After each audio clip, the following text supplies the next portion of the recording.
Okay, you serve a volleyball with a mass of 2.1 kilograms, and the ball leaves your hand with a speed of 30 meters per second. The ball has what kind of energy? Calculate it. What kind of energy does the ball have? It has kinetic because the ball is moving. So write kinetic in that blank right there.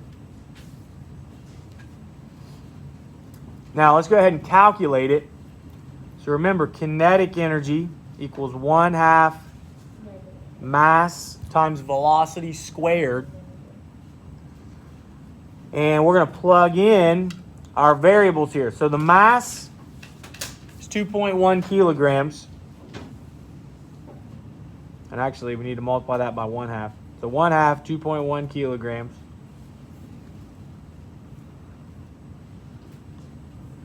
And then we multiply that by the velocity squared. So the velocity is 30 meters per second. And you're going to square that. So 30 squared is going to give you 900. Now I'll leave you with meters squared over seconds squared. And then half of 2.1 is going to leave you with 1.05 kilograms. And so 1.05 times 900, that's going to give you 945. What's our unit? Joules. Kinetic energy. It's always going to be in joules.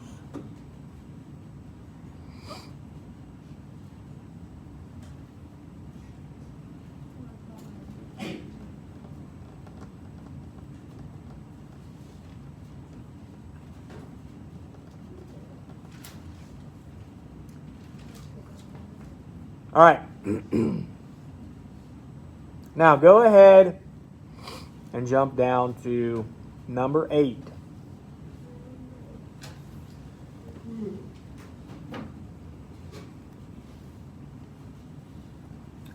It says the potential energy of an apple is 6 joules. The apple is 3 meters high. What is the mass of the apple? So remember, potential energy equals mass times gravity times height. So if we go ahead and plug in what we have, potential energy is 6 joules. That's equal to the mass of the apple, which we don't know, times the gravity of the apple, which is 9.8 meters per second squared. And the height of the apple, which is 3.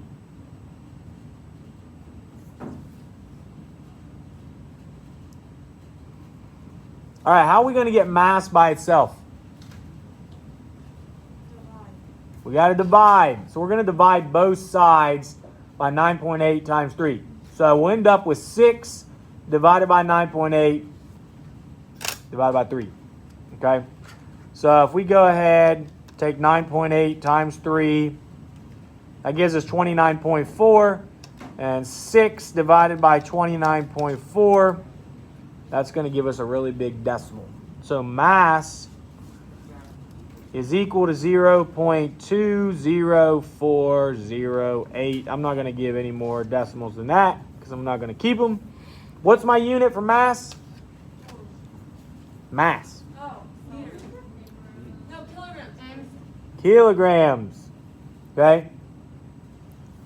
Kilograms. And how many sig figs should I keep here? 2. Excuse me.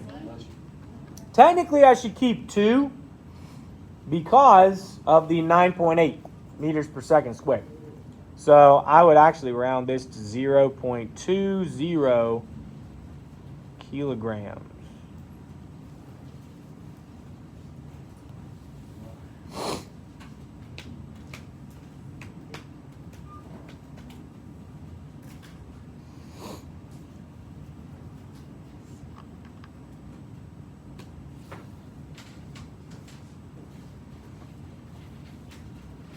All right, number 9.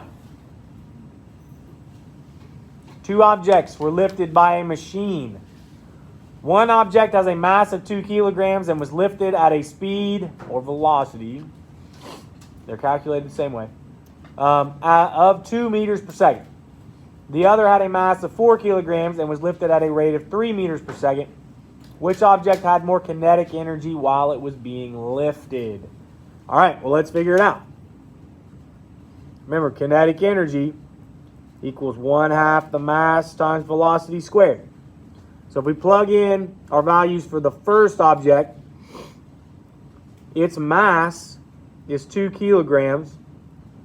Its velocity or speed is 2 meters per second squared. So if we work that out, 2 squared is 4, and then 1/2 of 2 is 1. So 4 times 1 is 4. What's my unit for kinetic energy? Joules.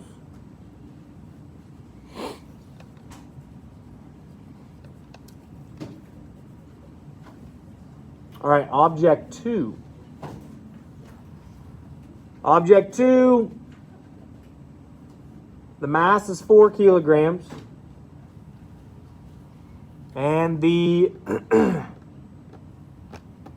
speed is 3 meters per second. That's going to be squared.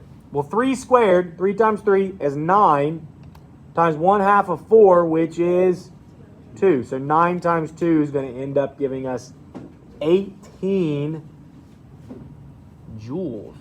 So which object had the most kinetic energy? The second one. The second one. Okay, it had 4.5 times.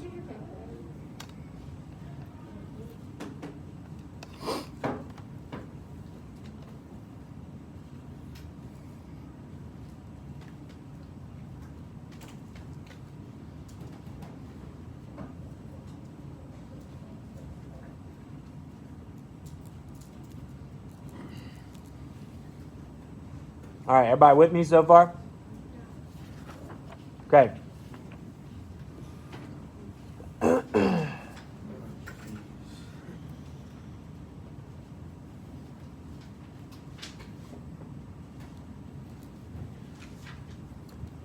All right.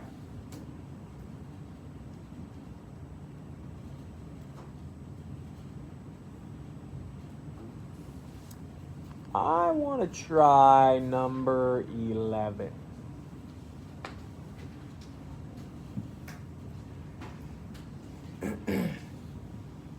All right, number 11. What is the kinetic energy of a 1 kilogram ball that's thrown into the air with an initial velocity of 30 meters per second? Okay?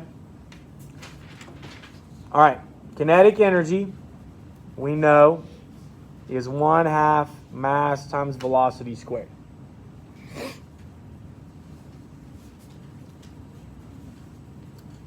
What's the mass? 1 kilogram. What is the velocity? 30 meters per second. All right, so if we work that out, 30 squared is 900, and then 1/2 times 1 is 1/2. So 1/2 times 900 is going to end up with 450. What's my unit? Joules. Okay? So that's my kinetic energy. Now, it says how high into the air did the ball travel? Well, here's the thing. The maximum amount of kinetic energy that the ball has is going to be where? At the top. At the bottom. Think about it. When you throw a ball into the air, it slows down, slows down, slows down. And then it starts coming back down, speeds up, speeds up, speeds up, speeds up. The maximum amount of kinetic energy it's going to have is right at the bottom of the throw. Does that make sense? Where's the maximum amount of potential energy going to be? At the top. So technically the kinetic energy at the bottom and the potential energy at the top will be equal. Okay? Because all of that potential energy that you had at the top is going to be changed into kinetic energy at the bottom. Therefore, right here, here's a little hint. Kinetic energy equals potential energy in this case. It says, how high into the air did the ball travel? Well, the highest height, it's going to all be potential energy. So we actually just take the amount of kinetic energy that we had. It's going to be equivalent to that. So 450 joules. And actually, your equation for potential energy, remember, is mass times gravity times height. So 450 joules equals, what's the mass of the ball? 1 kilogram. What's gravity? 9.8 meters per second squared. And we are trying to find the height. So how do we get height by itself? Divide. We got to divide this stuff over here. So 1 times 9.8 is 9.8. So it really just ends up being 450 divided by 9.8.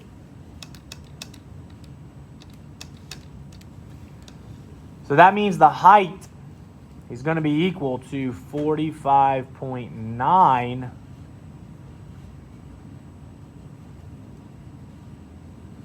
what's the unit here for height? Meters.